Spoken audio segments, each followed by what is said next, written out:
Point suivant, comment on va déterminer la quantité d'éléments nutritifs qu'on doit donner aux plantes? Comment savoir si une plante est très gourmande ou au contraire très peu exigeante en éléments nutritifs? De façon générale, plus les plantes poussent vite, plus elles sont gourmandes. Plus les plantes fabriquent de nouveaux tissus, plus elles vont devoir puiser d'éléments nutritifs dans le sol. Donc dans un potager, si on prend l'exemple d'un plant de tomate, par exemple, quand on le met au potager au printemps, le plant mesure peut-être 20-25 cm, il a juste quelques feuilles. En fin de saison, c'est un plant qui peut mesurer facilement 80 cm, avoir beaucoup de feuillage et avoir donné des dizaines de grosses tomates. Donc, pour que la plante fabrique autant de tissus végétaux, il a fallu qu'elle prenne beaucoup d'éléments nutritifs dans le sol. Donc, plus la plante pousse vite, plus elle fabrique de tissus, plus elle est gourmande. Autre exemple, dans le potager que j'ai derrière moi, les plants de choux frisés, qu'on appelle communément le kale, ils donnent quand même une bonne quantité de masse végétale dans une saison. Donc, c'est des plantes qui sont relativement gourmandes. À l'inverse, si je prends le romarin, je l'ai mis en pot, mais c'est une plante qui, dans le courant de l'été, elle a quand même poussé pas mal, mais si on regarde la quantité de masse végétale, si on prenait ce romarin-là puis on le faisait sécher, on verrait qu'il n'y a pas tant de tissu que ça. Donc, c'est une plante qui a poussé relativement lentement.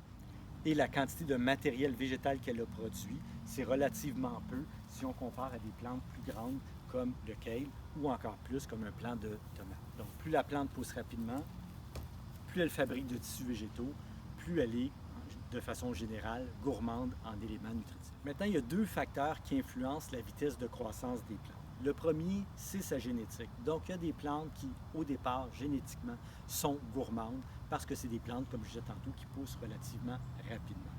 Le deuxième facteur, c'est les conditions environnementales, les conditions dans lesquelles la plante va pousser. Donc, si j'ai une plante en pot comme celle-là et que je la mets dans des excellentes conditions de croissance, évidemment, elle va développer plus de tissus, avoir besoin de plus d'éléments nutritifs. La même plante, si je la mets sur le bord d'une fenêtre où il y a peu de soleil, puis il y a peu de chaleur, puis l'humidité est relativement élevée, bien évidemment, elle va puiser moins de minéraux, elle va se développer moins vite et elle va fabriquer moins de tissus. Je vais devoir la fertiliser moins. Donc, pour une même plante en pot, dépendant que je la mette dans des excellentes conditions de croissance ou dans des moins bonnes, elle va avoir besoin de plus ou de moins d'éléments nutritifs. Le potager ici est à la mi-ombre. Si j'avais eu les mêmes plants de choux frisés dans des conditions de plein soleil, évidemment, ils auraient eu besoin de plus d'éléments nutritifs parce que la plante aurait essayé de développer encore plus de tissus. Donc, je répète, il y a premièrement la génétique de la plante. Il y a des plantes plus gourmandes que d'autres. Les plantes à croissance rapide sont généralement les plus gourmandes. Et il y a les conditions dans lesquelles on va mettre la plante. Si les conditions sont moins bonnes, on devrait fertiliser moins. Concrètement, ce que ça veut dire, pour des plantes à croissance rapide qui sont dans une serre dans des très bonnes conditions, bien évidemment, on doit donner beaucoup d'engrais, donc fertiliser régulièrement et en bonne quantité. Alors qu'à l'inverse, des plantes qui ont des conditions de croissance qui sont ordinaires, une plante dans un salon qui n'est pas très bien éclairé, puis en plus, si c'est une plante à croissance lente, bien, on va donner peu ou pas d'engrais.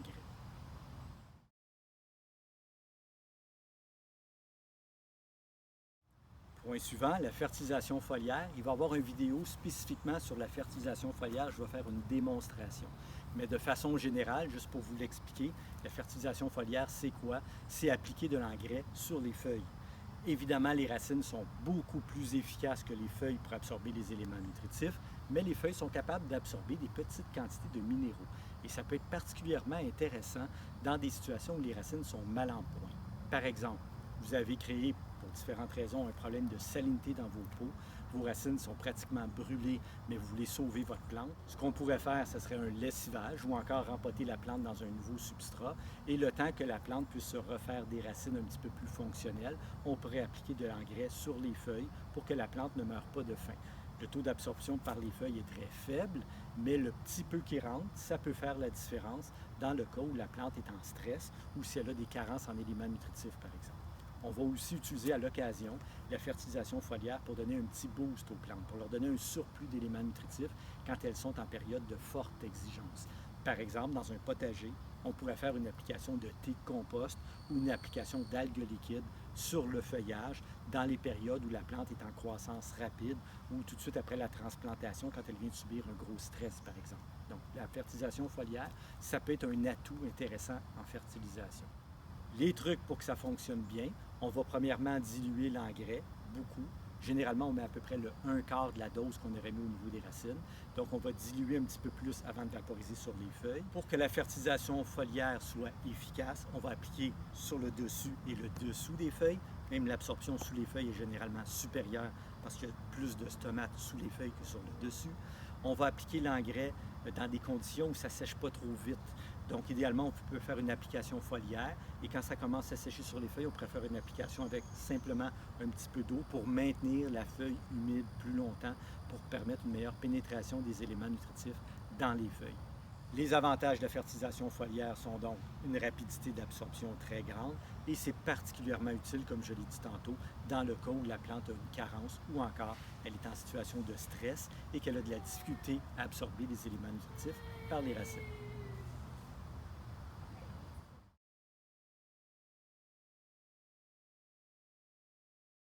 Dernier point, efficacité de la fertilisation.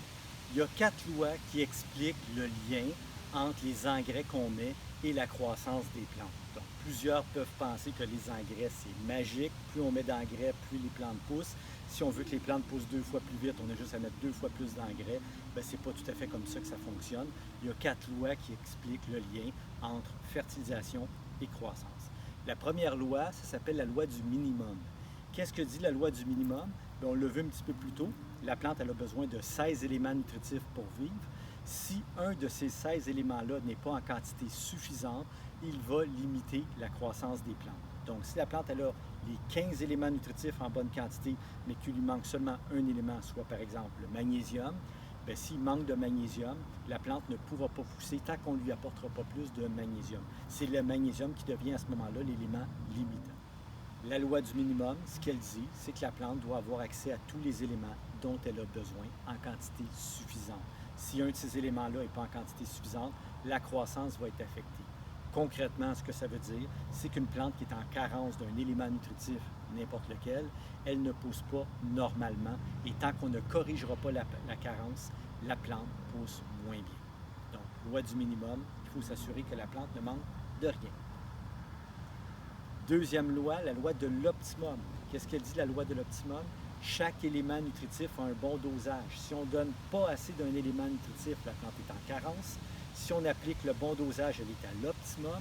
Mais si on en donne trop, la plante tombe en excès. Donc en fertilisation, il y a un bon dosage. Il ne faut pas donner trop d'éléments nutritifs, sinon on va débalancer la plante et on va avoir des résultats moins bons. La loi de l'optimum, finalement, ce qu'elle dit, c'est qu'il y a un bon dosage en fertilisation, comme dans n'importe quoi d'autre dans la vie, un bon dosage. Et si on donne trop d'un élément nutritif, la plante va être débalancée. Elle va avoir ce qu'on appelle un excès ou une toxicité. Donc, en fertilisation, il ne faut pas seulement s'assurer que la plante ait accès à tous les éléments, comme le disait la loi du minimum. Il faut que chacun des éléments soit bien dosé. Il ne faut pas donner d'éléments en excès, sinon on ne respecte pas la loi de l'optimum. Et une plante qui a trop d'éléments nutritifs, elle est en excès et va subir ce qu'on appelle une toxicité et elle va pousser moins bien. Si la loi de l'optimum n'existait pas, ça serait hyper simple de fertiliser. On choisirait un engrais approprié à la plante qu'on veut cultiver. On viderait le sac d'engrais au complet, puis on dirait la plante en a assez pour cette année, puis probablement assez pour l'année prochaine, puis dans 2 ans. Malheureusement, si on donne trop d'éléments nutritifs à une plante, la plante ne dira pas « je vais en garder en réserve pour plus tard ». Elle va assimiler tout ce qu'on lui donne et elle va être débalancée. Donc, loi de l'optimum, le bon dosage est important. La troisième loi est un petit peu plus complexe, c'est la loi des rendements non proportionnels. Qu'est-ce qu'elle dit, la loi des rendements non proportionnels? C'est que plus on donne d'engrais, évidemment, plus la plante elle va réagir, mieux elle va pousser. Puis à partir d'un certain moment donné, l'effet de l'engrais va commencer à ralentir. Il va y avoir une espèce de plateau. Si je dépasse le plateau, comme je disais tantôt, la plante va tomber en excès.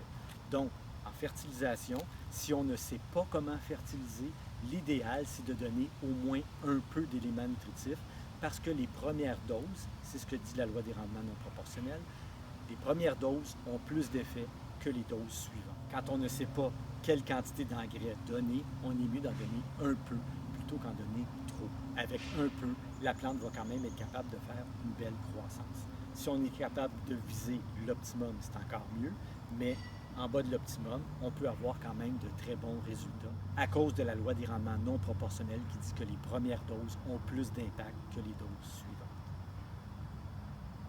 Dernière loi, la quatrième, la loi de la restitution, relativement simple. La loi de la restitution, ce qu'elle dit, c'est qu'on devrait remettre au sol ce qu'on lui a pris. Donc, si j'ai cultivé des plantes exigeantes dans mon potager ou ma plate-bande l'an passé, cette année, j'aurai avantage à mettre un petit peu plus d'engrais parce que mes plantes gourmandes ont probablement siphonné une bonne partie des réserves du sol. À l'inverse, si j'ai une plate-bande qui est à l'ombre, dans laquelle il y a quelques bégonias puis quelques impatientes qui poussent puis qui ne font pas beaucoup de croissance pendant l'été, bien, je n'aurai pas besoin de remettre beaucoup d'engrais pour regarnir les réserves, puisque les plantes n'ont pas puisé grand-chose pendant la saison. Donc, on doit toujours regarder c'est quoi qui pousse dans la plate-bande. Est-ce que c'est des plantes qui ont fait beaucoup de tissus? Est-ce que se sont beaucoup développées? Est-ce que c'est des plantes gourmandes exigeantes? Si c'est oui, la loi de la restitution dit qu'on devrait remettre plus d'engrais dès le printemps suivant pour compenser les pertes, donc la réserve du sol qui s'est épuisée. C'est un petit peu le même phénomène en agriculture. Si on cultive du maïs, par exemple, bien, l'année prochaine, il va falloir en tenir compte et dire j'ai cultivé l'an passé des plantes gourmandes, je vais devoir mettre plus d'éléments nutritifs. Par contre, j'ai cultivé dans le même champ des carottes, bien, la loi de la restitution va dire je dois remettre des éléments nutritifs, mais la culture précédente n'a pas été si gourmande, fait que ça va en prendre moins. Avec la loi de la restitution vient aussi ce qu'on appelle la loi des avances. Donc, on peut aussi dire, avant même de commencer à cultiver, si j'ai une plante qui est plus gourmande, je peux garnir d'avance la réserve en éléments nutritifs du sol. Donc, ces deux lois-là vont un petit peu ensemble. On peut être un peu plus prévoyant et respecter la loi des avances, donc mettre un peu plus d'engrais quand on sait que la plante va être gourmande, mais ne pas oublier l'année suivante que si la plante a puisé plus que ce que j'ai mis, la loi de la restitution me demande d'en remettre encore un peu plus parce que les réserves du sol se sont épuisées. Donc, en fertilisation, ces quatre lois-là sont importantes. La loi du minimum qui dit que la plante ne doit manquer d'aucun élément nutritif. La loi de l'optimum qui dit qu'il y a un bon dosage en fertilisation, il ne faut pas que j'en mette trop, sinon il va y avoir toxicité. La loi des rendements non proportionnels qui dit que si je ne sais pas doser mes engrais, au moins en mettre un petit peu, ça va déjà faire du bien, ça va déjà paraître pour la croissance de la plante. Et la loi de la restitution qui dit que je dois remettre au sol ce que la culture précédente a pris. Et je pourrais aussi respecter la loi des avances quand je cultive une plante gourmande, mettre dès la saison un petit peu plus d'éléments nutritifs. Si je respecte tous ces principes-là, la plante ne manque de rien, le dosage d'engrais est raisonnable, j'en mets au moins un peu et je remets au sol ce que la culture précédente a pris. Normalement, les plantes ne devraient pas manquer d'éléments nutritifs. Et encore une fois, dans le contexte d'une forêt où personne ne fertilise, on n'a pas tant à gérer la fertilisation. La nature s'en occupe tout seul parce que les feuilles, l'automne qui tombent, vont retourner les minéraux au sol. Les plantes vont pouvoir recapter ces minéraux-là dès le printemps et c'est continuellement les mêmes éléments nutritifs qui circulent. Alors que dans un potager, la situation est complètement différente parce qu'on cultive des légumes qu'on arrache et on ne remet pas nécessairement les résidus dans le potager. Donc, on doit remettre du compost et des engrais chaque année dans le potager. Sinon, on ne respecte pas la loi de la restitution et le sol va finir par s'épuiser. Alors, voilà pour le premier cours qui traite des éléments nutritifs et de l'alimentation des plantes.